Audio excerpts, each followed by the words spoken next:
नमस्कार विद्यार्थी मित्रों, श्री कर्मयोग विद्या संकुल हबुकवड द्वारा आपना आ लॉकडाउन समयનો સદુપયોગ થઈ શકે અને આપ પૂરેપૂરો અભ્યાસ કરી શકો એના માટે ઓનલાઈન વર્ગની સુવિધા ઊભી કરવામાં આવી છે। જે અન્વયે આપણે ધોરણ 10 ગણિતમાં બહુપદી ની બાબત પૂર્ણ કર્યા પછી આજે પ્રકરણ ત્રીજું દ્વિસલ સુરેખ સમીકરણ યુગ્મનો મંગળ પ્રારંભ કરીએ છીએ। ત્યારે આજના આ પહેલા લેક્ચરમાં આપણે જોઈએ કે દ્વિસલ સુરેખ સમીકરણ યુગ્મ પહેલા આ શબ્દો સમજી લઈએ, ત્યાર પછી ધીમે ધીમે આપણે એની અંદર શું શું શીખવાનું છે ये क्रमानुसार જોઈશું। तो સૌપ્રથમ આપણે ધોરણ 9 માં દ્વિસલ સુરેખ સમીકરણનો અભ્યાસ કર્યો છે। તો તમને ખ્યાલ હશે કે દ્વિ પહેલા આપણે આ શબ્દો ફોડીએ કે જેના કારણે આપણને પ્રકરણનું હેડિંગ સમજાઈ જાય। દ્વિ એટલે બે, સલ એટલે અજ્ઞાત સંખ્યા જેને આપણે જાણતા નથી તે। દ્વિ એટલે બે, સલ એટલે અજ્ઞાત સંખ્યા જેને આપણે જાણતા નથી તે। સુરેખ बहुपदी શીખ્યા એટલે આપણને ખબર છે કે જે પદાવલીમાં સલ સંખ્યાનો એક જ ઘાત હોય એને સુરેખ કહેવાય। એટલે સુરેખ અને સમીકરણ જ્યારે પદાવલીને બે બાજુ હોય, ડાબી બાજુ ઇક્વલ ટુ જમણી બાજુ, જ્યારે પદાવલીને બે બાજુ બને ત્યારે એ સમીકરણ બને, નહીતર એને પદાવલી જ કહેવાય, बहुपदी કહેવાય।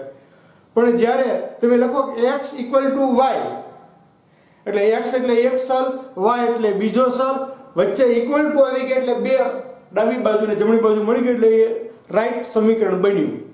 એટલે દ્વિસલ સુરેખ સમીકરણ યુગ્મ એટલે જોડ।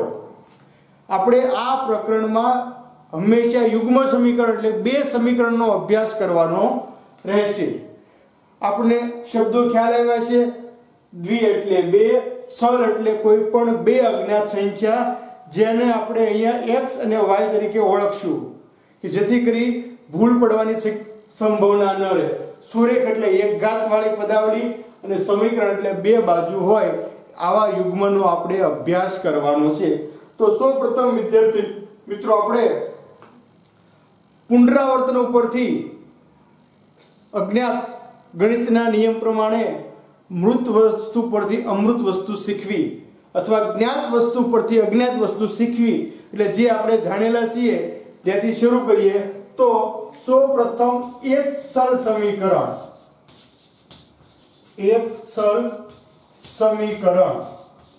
તો એ તમે કહી શકશો કે આમાં એક સલ હોવો જોઈએ, કોઈ પણ એક સલ હોય।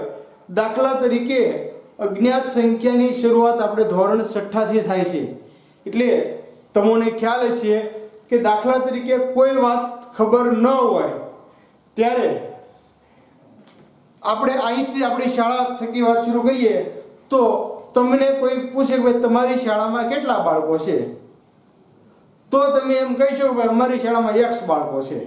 x એટલે કોઈ પણ હોઈ શકે પછી એમાં, એટલે તમને જ્યારે ખ્યાલ ન હોય ત્યારે દાખલા તરીકે આપણે કહીએ કે હબુકવડ ગામની વસ્તી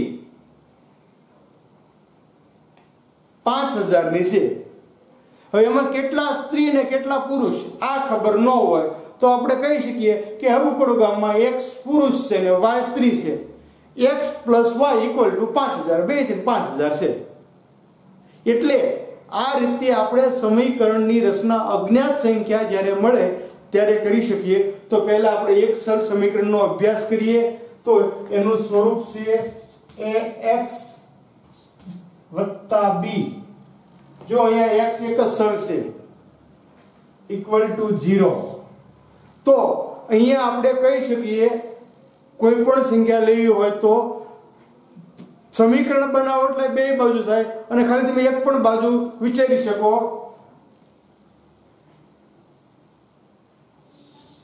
મારી પાસે x રૂપિયા છે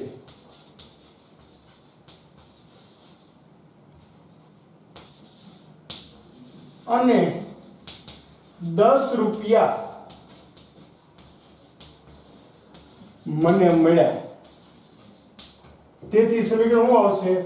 x હતા પ્લસ 10। હવે x એટલે કેટલા એ ખબર નથી, એટલે આ રીતે આપણે એક સરળ સમીકરણની વાત કરી શકીએ। બીજી બાબત, આપણે જે સમીકરણની રચના શીખ્યા તેમાં આ રીતનું હતું કે કોઈ સંખ્યામાંથી 5 બાદ કરતા 37 મળે। જો કોઈ સંખ્યા એટલે અજ્ઞાત સંખ્યા જેની આપણે જાણતા નથી, એટલે કોઈ સંખ્યા એટલે x, એમાંથી કેટલા બાદ કરવાના છે? -5 = 37। જો આનો ઉકેલ મળી શકે આપણે, આ એક સરળ સમીકરણ છે। 5 ને તમે ફેરવો એટલે પ્લસ થઈ ગયા 37 ને 5 42, x બરાબર 42 થઈ ગયા। 42 માંથી 5 કાઢ્યા, એટલે આ રીતે તમે એની કિંમત મેળવી શકો। કોઈ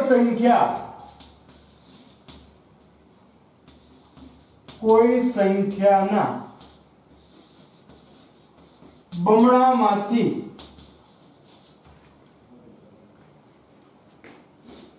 18 બાદ કરી 3 વડે ભાંગતા।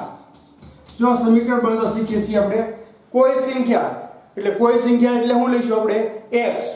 x ના બમણા એટલે 2x, એમાંથી કેટલા બાદ કરવાના? 18। તેથી ડાયરેક્ટ લખું છું 2x - 18 બાદ કરી 3 વડે ભાંગતા, અને મારે કેટલા વડે ભાંગવાના છે? 3 વડે ભાંગતા। આ રીતે આપણે એક સરળ સમીકરણની રચના કરી શકીએ। જો અહીંયા અજ્ઞાત સંખ્યા 1 મળે છે, હવે જ્યારે આપણે દ્વિસલની વાત કરીએ ત્યારે બે સંખ્યા આવશે, એટલે તમારે તમારા મગજમાં પાક્કી ગણતરી મૂકવાની છે કે દ્વિસલમાં હંમેશા બે વસ્તુઓ છે, એક વસ્તુ x આવશે, બીજી વસ્તુ y આવશે। ખ્યાલ આવી ગયો? ધારો કે પેન અને પેન્સિલની કિંમત 15 રૂપિયા છે। પેન અને પેન્સિલની કિંમત 15 રૂપિયા છે, તો આપણને ખ્યાલ પડશે કે પેન એટલે x અને પેન્સિલ એટલે y। x + y = 15, બે ચલ મળી ગયા। એટલે આ રીતે એની રચના આપણે કરી શકીએ। હવે એક ચલ જોયા પછી આપણે દ્વિસલની વાત ઉપર આવીએ। આપણો જે મેઈન પોઈન્ટ છે એ પ્રમાણે જોઈએ તો દ્વિસલ સુરેખ સમીકરણ, દ્વિસલ સુરેખ સમીકરણ। તો વિદ્યાર્થી મિત્રો, પહેલા જ આપણે સમજી ગયા કે બે ચલ હોય ત્યારે દ્વિસલ સંખ્યા બને। તો એની વાત આપણે કરીએ। જો a b અને c વાસ્તવિક સંખ્યા હોય, a b અને c વાસ્તવિક સંખ્યા હોય અને a b એક સાથે શૂન્ય ન હોય,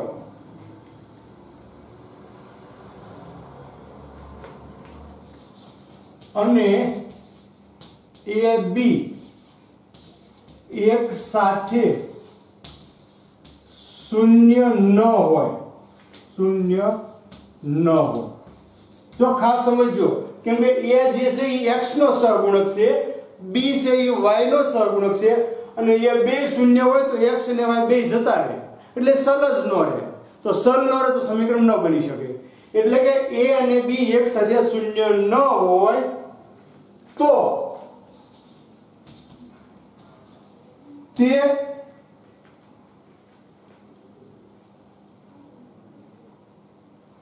સમીકરણ ને ax + by + c = 0 ના સ્વરૂપે લખી શકાય। તો તે સમીકરણ દ્વિસલ સુરેખ સમીકરણ કહેવાય. જો એને તમે ax by c ના સ્વરૂપમાં લખી શકો તો તે સમીકરણને દ્વિસલ સુરેખ સમીકરણ કહેવાય.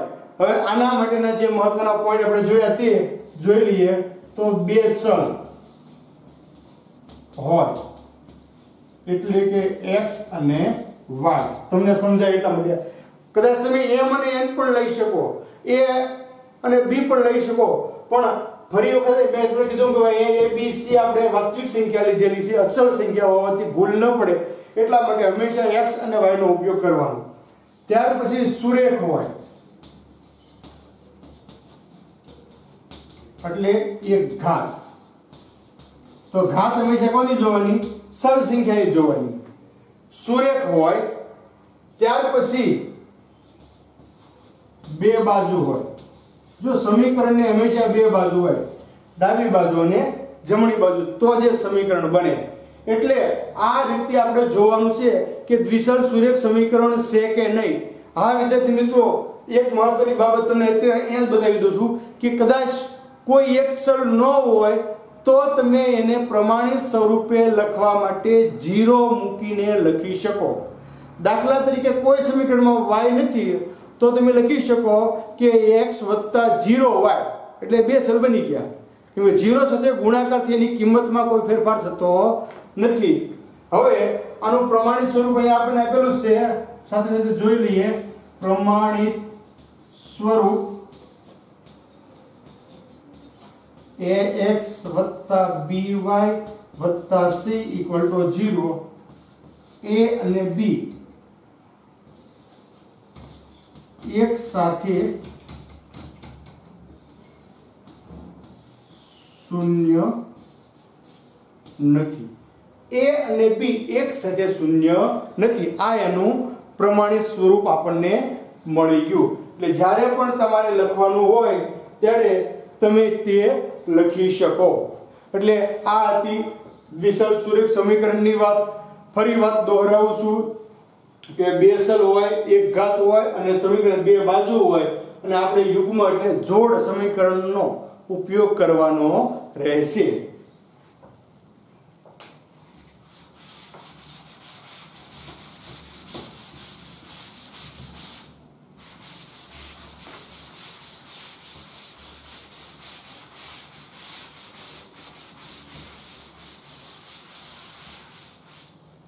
ત્યાર પછી આપણે આગળ વધીએ તો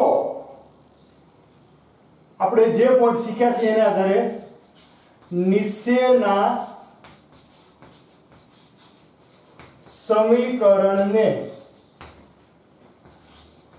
ax + by + c = 0 ના સ્વરૂપે લખો. ABC નું મૂલ્ય આપણે શોધવાનું છે. ABC ની કિંમત શોધો. હવે આપણે જે બાબત પ્રસ્તાવનામાં શીખ્યા કે દ્વિસલ સુરેખ સમીકરણ કોને કહેવાય, આ બાબત આપણે એક્ઝામ્પલ ઉદાહરણ દ્વારા જોઈએ. તો પ્રથમ પોઈન્ટ આપણે અહીંયા લખીએ છીએ. પ્રથમ દાખલો કે x - 4 = √3y.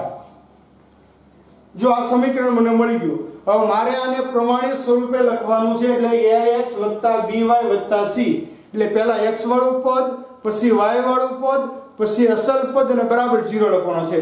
તો અહીંયા મેં જોયું તો મને ખ્યાલ છે 3y બરાબરની આ બાજુ છે એને મારે ફેરવવા પડશે.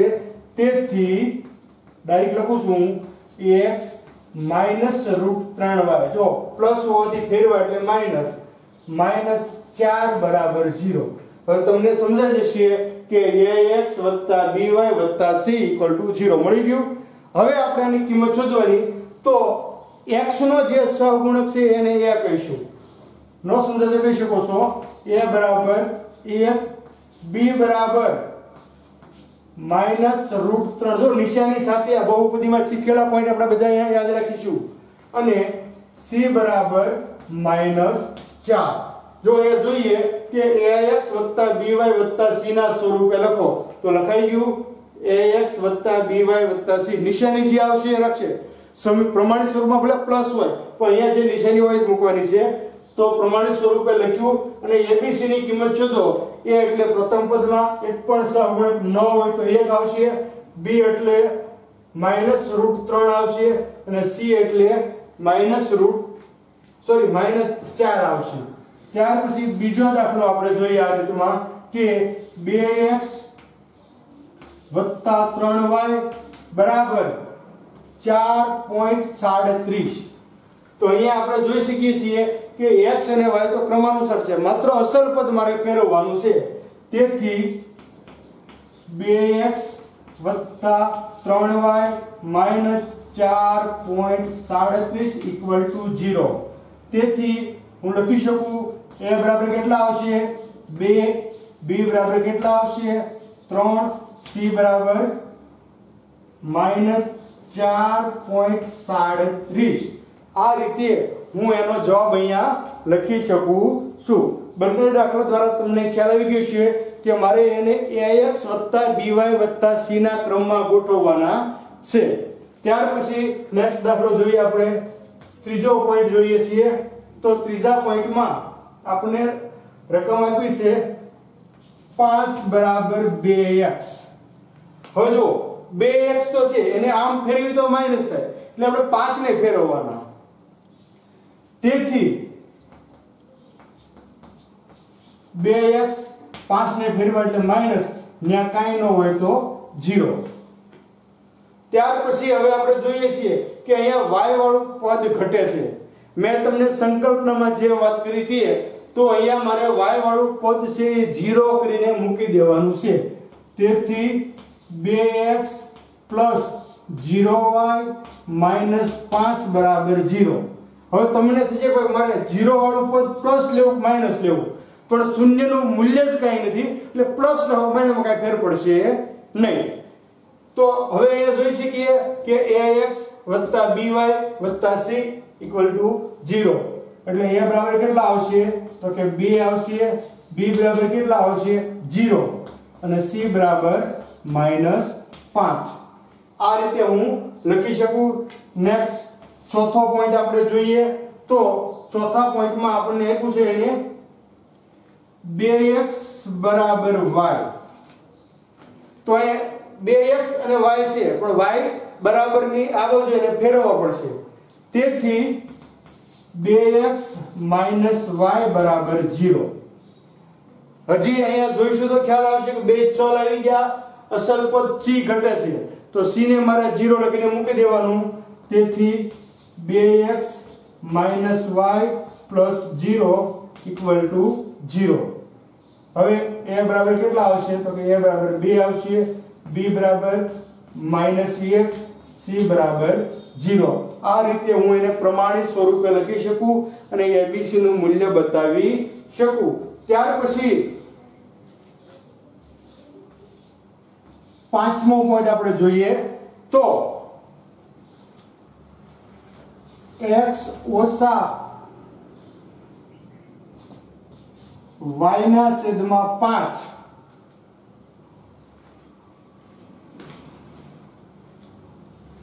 -10 બરાબર 0 અહીંયા વિદ્યાર્થી મિત્રો આપણને આમ જો તો સ્વરૂપ કમ્પ્લીટ મળી જાય છે પણ અહીંયા છેદમાં 5 છે તમે લખી શકો કે y નું મૂલ્ય 1/5 નો ડાઉટ પણ આપણે એને પ્રમાણિત સ્વરૂપે બનાવતા જોઈએ તો ફરી પાછી બહુપદીની વાત કરીએ તો જ્યારે છેદમાં પદ હોય ત્યારે અથવા અપૂર્ણાંક સંખ્યાના સરવાળા બાદબાકી કરવા માટે સમછેદી બનાવવી પડે એટલે મારા બધાયના છેદમાં 5 લાવવા પડશે કેટલા 5 તો આને છેદમાં 5 લાવવા માટે કેટલા વડે ગુણવાના 5 વડે 5 એકા 5 એટલે 5x ઓછા આના છેદમાં 5 શેષ એટલે ગુણવા પડતા નથી અને આને ગુણું તો હું 10 5 50 બરાબર 0. હવે તમને ખ્યાલ રહેશે કે હું આ 5 ને ફેરવું એટલે ગુણાકાર સાથે 0 સાથે ગુણાકારમાં આવશે એટલે એનું મૂલ્ય રહેશે નહીં. તેથી 5x - y - 50 બરાબર 0 પ્રમાણિત સ્વરૂપ થઈ ગયું ax by c. એટલે a બરાબર 5, b બરાબર -1 અને c બરાબર -50. આ રીતે જવાબ મળશે. અને છેલ્લે છઠ્ઠો પોઈન્ટ આપણે જોઈએ તો y બરાબર 2. y બરાબર 2 તો આમાં તો કેમ સમીકરણ બનાવવું, પણ મેં તમને અગાઉ વાત કરી, ફરી એની વાત દોહરાવું છું. આપણે 2-3 પોઈન્ટ એટલા માટે જોઈએ કે તમારું દઢીકરણ પાકું થાય. તો અહીંયા આપણને ખ્યાલ રહેશે કે ભાઈ x નથી તો મારે x 0 સાથે લઈ લેવાનો. તેથી 0x y 2 ને ફેરવા એટલે માઈનસ બરાબર 0. ax by c = 0 સ્વરૂપ મળી ગયું. હવે a બરાબર કેટલા લેવાના, મારે 0 લેવાના. b બરાબર કેટલા લેવાના, કાઈ ન હોય તો 1 અને c બરાબર -2. આ રીતે હું કોઈ પણ સમીકરણ હોય એને પ્રમાણિત સ્વરૂપે લખી શકું અને એના a b અને c ના મૂલ્યો શોધી શકું. ત્યાર પછી આપણે હવે સમીકરણ બનાવતા શીખવાનું છે. આપણને કૂટ પ્રશ્ન આપેલું હોય એનું આપણે ગાણિતિક સ્વરૂપમાં રૂપાંતર કરી અને સમીકરણ બનાવવાનું રહેશે.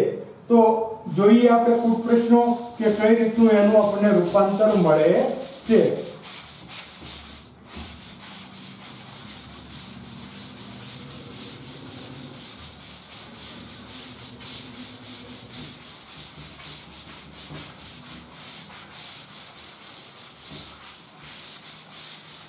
તો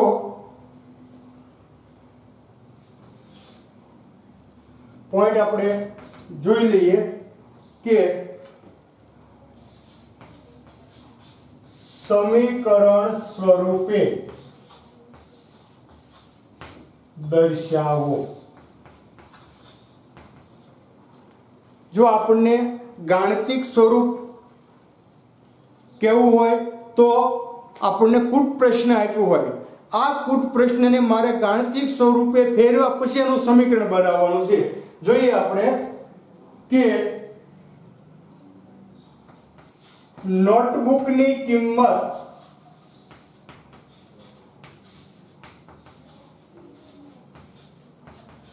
પેનની કિંમત કરતા બમણી છે. આનું સમીકરણ બનાવવાનું છે. તો અહીંયા આપણે જે વાત કરી તમારા મગજમાં બે વસ્તુ સ્થિર થવી જોઈએ. તો અહીંયા બે વસ્તુ મળી ગઈ બધાને, જોઈ લો. એક વસ્તુ એટલે નોટબુક, બીજી વસ્તુ એટલે પેન. આ બે પોઈન્ટ મારા મગજમાં આવશે. બંનેની કિંમત આપણે જોવાની છે અને પછી એની ગુણોત્તર આપણે મેળવવાનો છે અથવા જે વસ્તુ કીધી મેળવવાની છે. તો એ લખીશું, ધારો કે નોટબુકની કિંમત બરાબર x, તેથી પેનની કિંમત, જો એક સર x તો બીજો સર શું આવશે, y. બે કિંમત મળી ગઈ. હવે એવું કહે છે કે નોટબુકની કિંમત પેનની કિંમત કરતા બમણી છે. કોની કિંમત વધારે છે, નોટબુકની. તો હવે મારે નોટબુકની કિંમત પેનની કિંમત કરતા બમણી છે. એટલે એક બાજુ નોટબુક એક બાજુ પેન. હાલો, એક બાજુ નોટબુક એક બાજુ પેન મેં લખી નાખી. હવે કિંમત વધારે કોની છે, નોટબુકની. કેટલી, બમણી.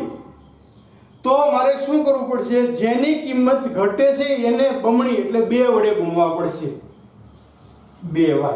જો ખાસ સમજો, કેમ કે હવે તમે લોજિકથી વિચારો કે ભાઈ પેનની નોટબુકની કિંમત 10 છે તો પેનની કેટલી હોય, 5 હોય ને અડધી છે એટલે. અથવા ઉલટું વિચારો કે ભાઈ પેનની કિંમત 5 છે તો પેનની કિંમત 5 નોટબુકની કેટલી હોય બમણી એટલે 10. તો તમે આમ લખો કે ભાઈ નોટબુકના 10 પેનના 5 તો બે હરખા કરવા માટે શું કરવું પડશે નાની સંખ્યા ને મારે 2 વડે ગુણવી પડશે બમણા કરવા માટે. 3 ગણા હોય તો 3 વડે ગુણવી પડે. હવે x બરાબર 2y તેથી આનું સમીકરણ બનશે x - 2y બરાબર 0. આ રીતે સમીકરણની રચના થાય છે. જો વિદ્યાર્થી મિત્રો ફરી તમારું ધ્યાન દોરું છું કે ગુણોત્તર જ્યારે આવે ત્યારે ખાસ ગુણાકાર જ્યારે કરવાનો છે ત્યારે જોજો કે આવા દાખલા ઘણા બધા આવશે. તમને એમ કહેશે કે ભાઈ ચાની કિંમત ખાંડ કરતા 5 ગણી છે. એનો અર્થ એ છે કે ચાની કિંમત વધારે છે. જો તમે બંનેનો ગુણોત્તર લેવા જાવ તો તમારે ખાંડને ગુણવા પડે. બરોબર? એટલે આ બાબત આપણે લક્ષ્યમાં ખાસ રાખીશું. બીજી બાબત આપણે જોઈએ મોટી સંખ્યામાંથી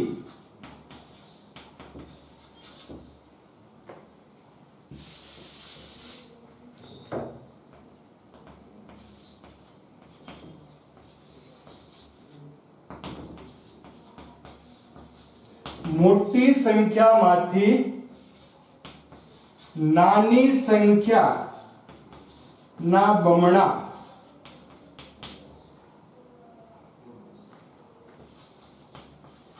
બાદ કરતા 10 મળે છે. જો અહીંયા પણ બે બાબત આવી ગઈ કે એક મોટી સંખ્યા એક નાની સંખ્યા. તો ધારો કે મોટી સંખ્યા બરાબર x તેથી નાની સંખ્યા શું આવશે y.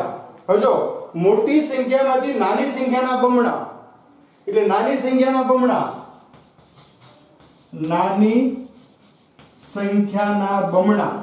એટલે કેટલા થઈ જશે 2y થાય.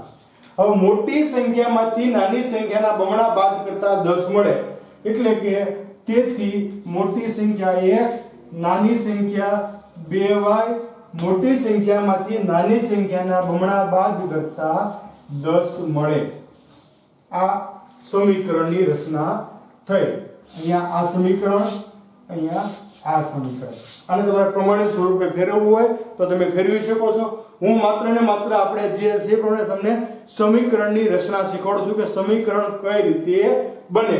જો આને તમારે પ્રમાણિત સ્વરૂપે લેવું હોય તો x - 2y + 0 = 0 અને આને તમારે લેવું હોય તો x - 2y - 10 = 0. એટલે આ રીતે તમે એને પ્રમાણિત સ્વરૂપે લખી શકો. ફરી વખત હંમેશા બે ઉદાહરણો સાથે છે એટલે બે ઉદાહરણો જોયું તો બે વસ્તુ આપણે પસંદ કરવાની છે જે તમને આપેલી જ હોય. એક નોટબુક એટલે x, પેન એટલે y, એ જ પ્રમાણે મોટી સંખ્યા એટલે x, નાની સંખ્યા એટલે y.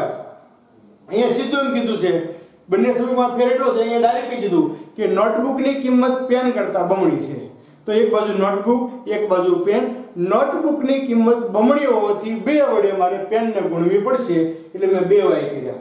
અને અહીંયા એમ કીધું છે કે નાની સંખ્યાના બમણા બાદ કરતા તો મેં ડાયરેક્ટ નાની સંખ્યાના બમણા લીધા અને એને બાદ કરતા મને 10 મળે છે.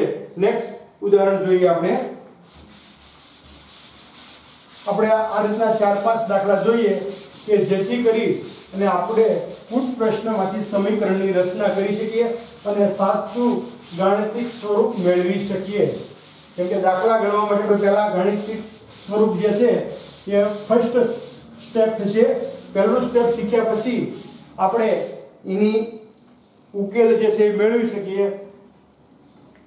ત્રીજું સમીકરણની રચના કરીએ આપણે 5 કિગ્રા સફરજન 5 કિગ્રા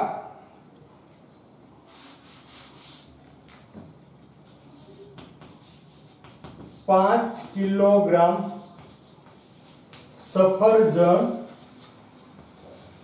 અને 2 કિલોગ્રામ મોસંબી ની કિંમત ₹500 છે। જો બંને ભેગી થઈને 500 છે તો અહીંયા પણ આપણા મગજમાં પહેલો પોઈન્ટ કે મારે બે વસ્તુ પસંદ કરવાની છે। તો એક વસ્તુ એટલે સફરજન, બીજી વસ્તુ એટલે મોસંબી। ધારો કે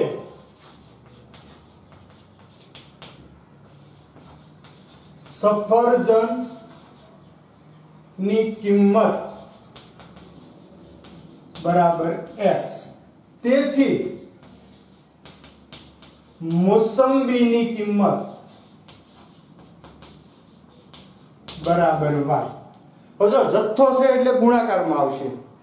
ખાલી તમને સમજવા માટે કહું કે ભાઈ 1 કિલો સફરજનની કિંમત ₹100 હોય તો 2 કિલોની કેટલી થાય? 2 ગુણ્યા 100 એટલે x ગુણ્યા 2। એ પ્રમાણે 5 કિગ્રા સફરજન છે એટલે અહીંયા લખી નાખું તમને સમજાવવા માટે કે 5 કિગ્રા સફરજન ની કિંમત બરાબર 5x અને 2 કિગ્રા મોસંબીની કિંમત બરાબર 2y। તેથી આ બેનો સરવાળો 5x + 2y બરાબર ₹500। સમીકરણની રચના બની ગઈ। આ રીતે મારે સમીકરણ મેળવવાના છે। એક કરતા વધારે જથ્થો હોય તો એ ગુણાકારમાં આવશે। ત્યાર પછી આપણે આગળ જોઈએ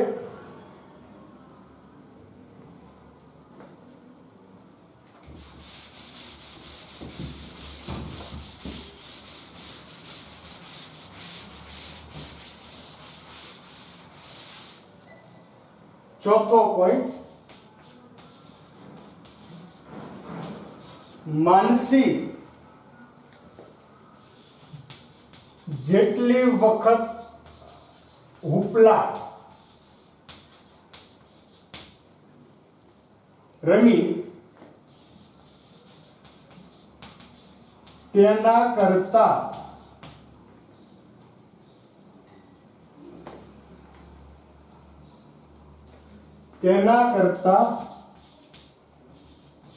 ચકડોળમાં સવારી અડધી કરી। હવે જો અહીંયા તમારા ટેક્સ્ટનો પોઈન્ટ છે। ઉપલા શબ્દ આપણા માટે નવો છે। ચકડોળમાં સવારી એટલે ચકડોળમાં બેસવું। એ આપણે મેળામાં ગયા હોઈએ તો આપણને ખ્યાલ હોય કે ચકડોળમાં આપણે બેસતા હોઈએ। મેળામાં તમે પણ ઉપલાની રમત ઘણી વખત રમ્યા હશો, પણ નામ જુદું હશે। આપણે મેળામાં ગયા હોય તો ત્યાં એક રીંગની રમત હોય કે સામે ટેબલ ઉપર ઘણી બધી વસ્તુ મૂકેલી હોય અને તમને ₹5 કે ₹10 રીંગ આપે, 2, 3, 4 જેટલી રીંગ આપે એટલી, અને એ રીંગનો તમે ઘા કરો અને જે વસ્તુ ઉપર રીંગ પડે એ વસ્તુ તમારી। હવે તમને પણ ખ્યાલ આવ્યો ભાઈ ના આપણે ઉપલા રમ્યા આવીશું, કેમ કે ઘણી વખત મેળામાં આવી રમત ગોઠવેલી હોય। ટેબલ ઉપર સાબુ, જુદા જુદા રમકડા, આવી ઘણી બધી આઈટમ મૂકેલી હોય અને આપણને એક રીંગના ₹2 હોય તો એ આપણને ₹10ની 5 રીંગ આપે અને આપણે ઘા કરીએ અને એમાંથી જે વસ્તુ ઉપર રીંગ પડે, વસ્તુ ઉપર એનો અર્થ કે એ વસ્તુ રીંગની અંદર આવી જવી જોઈએ, ખાલી અડધી ઉપર પડે તો નથી આપતા। એટલે આ રમત છે ઉપલાની। એટલે કે માનસી નામની એક વિદ્યાર્થીની મેળામાં ગઈ, મેળામાં જેટલી વખત ઉપલા રમી તેના કરતા ચકડોળમાં સવારી અડધી કરી। જો ઉપલા રમી એના કરતા ચકડોળમાં સવારી અડધી કરી એટલે એનો મતલબ એ થયો કે એ ઉપલા વધારે વખત રમી છે અને ચકડોળમાં સવારી ઓછી કરી છે। તો અહીંયા આપણે લખી શકીએ, ધારો કે ઉપલા રમી તેની સંખ્યા બરાબર x। એવી જ રીતે ચકડોળ સવારીની સંખ્યા બરાબર y. હવે આ પોઈન્ટ જોવાનો છે કે ઉપલા રમી તેના કરતા ચકડોળમાં સવારી અડધી કરી. ઉપલા રમી તેના કરતા ચકડોળમાં સવારી અડધી કરી. જો આવી રીતનો પડે ત્યારે બે વસ્તુ મારે સરખાવી દેવાની કે x બરાબર y. હવે તમને ખ્યાલ આવશે કે x એટલે ઉપલા. જેટલી વખત ઉપલા રમી એના કરતા ચકડોળમાં સવારી અડધી કરી એટલે મારે ચકડોળ જે છે ને બે વડે ભાંગવું પડશે. ચકડોળને મારે બે વડે ભાંગવું પડશે. હવે નિયમ પ્રમાણે 2 ને ફેરવો એટલે ક્યાં જશે? ગુણાકારમાં. તેથી 2x y ને ફેરવો એટલે માઈનસ બરાબર 0. સમીકરણની રચના થઈ ગઈ. એટલે તમારે ખાસ જોવાનું કે મારે ગુણનફળ ગુણાકાર કે ભાગાકાર કોનો કરવાનો છે. અહીંયા તમે જો ભૂલમાં x ને ભાંગી નાખો તો આખું પરિણામ ફરી જશે. તો કેમ કે x બરાબર 2y થઈ જશે. એટલે ખાસ જોવાનું કે ચકડોળમાં સવારી અડધી કરી એટલે મારે ચકડોળને ભાંગવાના છે. દાખલા તરીકે એ ઉપલા 10 વખત રમી હોય તો ચકડોળમાં કેટલી વખત બેઠી હોય? 5 વખત. અડધી થઈ ગઈ ને. એટલે આ રીતે. નેક્સ્ટ આપણે જોઈએ પોઈન્ટ.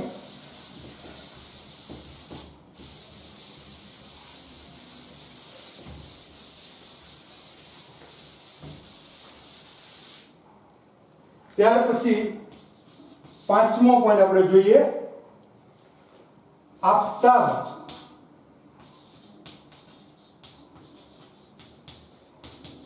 તેની દીકરીને કહે છે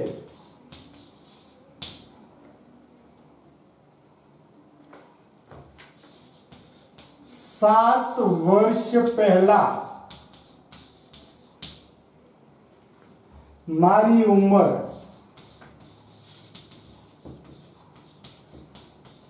तारी उम्र करता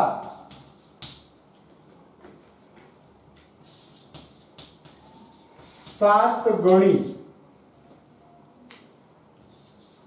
હતી અને 3 વર્ષ પછી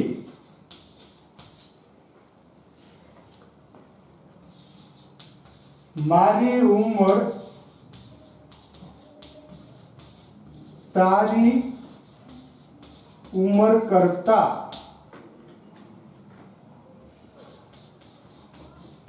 3 ગણી થઈ. હવે અહીંયા વિદ્યાર્થી મિત્રો આપણે મૂળ વાત ઉપર આવીએ છીએ. બે સમીકરણ આપણે જોયા કે પહેલી વાત અહીંયા પૂરી થઈ ગઈ. આફતાબ તેની દીકરીને કહે છે કે 7 વર્ષ પહેલા મારી ઉંમર તારી ઉંમર કરતા 7 ગણી હતી. અહીંયા એક પોઈન્ટ પૂરો થઈ ગયો એટલે એનું એક સમીકરણ બનશે. અને 3 વર્ષ પછી મારી ઉંમર તારી ઉંમર કરતા 3 ગણી થઈ એનો બીજો પોઈન્ટ બનશે. એટલે બે સમીકરણની આપણે રચના કરવાની છે. સમીકરણ યુગ્મ મૂળ વાત ઉપર આવીએ છીએ તો અહીંયા પહેલા લખીશું બે વ્યક્તિ છે. ખ્યાલ આવી ગયો? વસ્તુ બે પસંદ થઈ ગઈ. આફતાબ અને તેની દીકરી. બે વસ્તુ બંનેની ઉંમર આપણે હાલની ધારવાની કેમ કે પછી ને પહેલા એ અલગ વાત છે. ધારો કે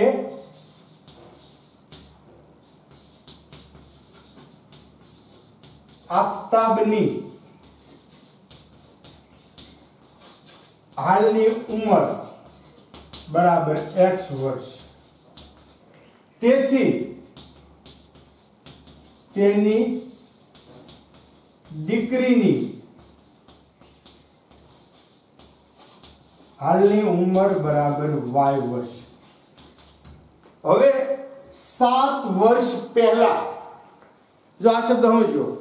તમને કોઈક આજે એમ કે આજે તમારી ઉંમર કેટલી છે તો તમે કહેશો કે ભાઈ 15 વર્ષ છે. તો 7 વર્ષ પહેલા કેટલી હોય? 15 માંથી 7 કાઢો એટલે 8. પણ અહીંયા તો હાલની ઉંમર x છે એટલે 7 વર્ષ બાદ કરવાના છે. તેથી 7 વર્ષ પહેલા આફતાબની ઉંમર, તો જે હાલની ઉંમર છે એમાંથી મારે 7 બાદ કરવાના, અને દીકરીની ઉંમર હાલનું જે વર્ષ છે એમાંથી મારે 7 બાદ કરવાના. એટલે આ રીતે જ્યારે પહેલાના વર્ષો આવશે, પહેલા એટલે બાદબાકી થાય, પછી એટલે સરવાળો. તો 7 વર્ષ પહેલા આફતાબની ઉંમર x - 7 અને તેની દીકરીની ઉંમર y - 7. હવે જો ગુણોત્તર શું કહે છે કે મારી ઉંમર તારી ઉંમર કરતા 7 ગણી હતી, તો બેયની ઉંમરને સરખાવી દેવાની.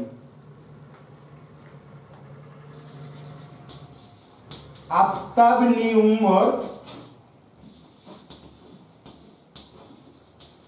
દીકરીની ઉંમર કરતા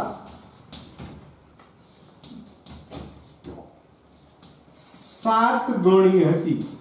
જો બે ઉંમર સરખાવી દેવાની, તો એક બાજુ આફતાબની ઉંમર x - 7, બીજી બાજુ દીકરીની ઉંમર y - 7. હવે તમે વિચારો કે 7 ગણી કોની ઉંમર છે? આફતાબની. એનો મતલબ શું થયો કે એની દીકરીને તમારે 7 વડે ગુણવી પડશે, તો આ બે હરખી થાય ને. આની ઉંમર 7 ગણી છે એટલે આને 7 વડે તમે ગુણો એટલે બે સરખું થઈ ગયું. તેથી x - 7 બરાબર 7 એકા 7y ઓછા 7 7 49. હવે મારા બધાને એક બાજુ લઈ જવાના, તેથી x - 7 - 7y પ્લસ 49 = 0. જો x - 7 એમ નામ 7y ને ફેરવા એટલે માઈનસ થઈ ગયા, અને 49 ને ફેરવા એટલે પ્લસ થઈ ગયા. તેથી ક્રમમાં લઈ લઈએ તો x - 7y 49 માંથી 7 ગયા એટલે પ્લસ 42 બરાબર 0. આ રીતે સમીકરણ યુગ્મ બને. આ પહેલું સમીકરણ બન્યું. હવે આમાં એવું પણ પોઈન્ટ આવી શકે કે એક બાજુ સર લઈ લો, એક બાજુ અસર લઈ લો, તો પણ તમને જવાબ આ રીતે મળી જશે. હવે આપણે ટૂંકમાં બીજું સમીકરણ જોઈ લઈએ. જો આ તમને મેં વિસ્તૃત એટલા માટે શીખવાડ્યું કે તમારે સમજવાનું છે. જ્યારે આપણે દાખલા ગણશું ત્યારે આને આપણે શોર્ટમાં ગણશું. તો હવે અહીંયા આપણે જોઈ લઈએ કે 3 વર્ષ પછીની ઉંમર, તો હું ડાયરેક્ટ લોકો તમને સમજાવી છે ને. તો 3 વર્ષ પછી પહેલા આપણે સમજીએ કે આજે તમારી ઉંમર 15 વર્ષ, તો આજથી 3 વર્ષ પછી કેટલા હોય? તો 15 ને 3 18, એટલે પછીના વર્ષ પ્લસ થશે. તો હાલની ઉંમર x પ્લસ 3, દીકરીની હાલની ઉંમર y પ્લસ 3. 3 વર્ષ પછી મારી ઉંમર તારી ઉંમર કરતા 3 ગણી થશે. આફતાબ એમ કહે છે કે 3 વર્ષ પછી મારી ઉંમર 3 ગણી થાય, એટલે આફતાબની 3 ગણી થાય તો એની દીકરીને 3 વડે ગુણવા પડે, એટલે આને 3 વડે ગુણતા. તેથી x + 3 બરાબર 3y + 3 3 9. હવે ફેરફાર કરતા x + 3 ઓછા 3y ઓછા 9 બરાબર 0. જો વિદ્યાર્થી મિત્રો અહીંયા ખાસ કે 3y પ્લસ એટલે માઈનસ થઈ ગયા, 9 પણ પ્લસ એટલે માઈનસ થઈ ગયા. તેથી x ઓછા 3y 9 માંથી 3 ગયા એટલે 6 વધ્યા, મોટાની નિશાની -6 બરાબર 0. આ બીજું સમીકરણ. આ રીતે બંને સમીકરણ આપણે મેળવવાના. અત્યાર સુધી આપણે એક જ સમીકરણ જોયું. આ ઉદાહરણમાં આપણે બે સમીકરણ જોયા. શા માટે? કે આપણે દ્વિસલ સુરેખ સમીકરણ યુગ્મનો અભ્યાસ કરવાનો છે અને કરવાનો છે.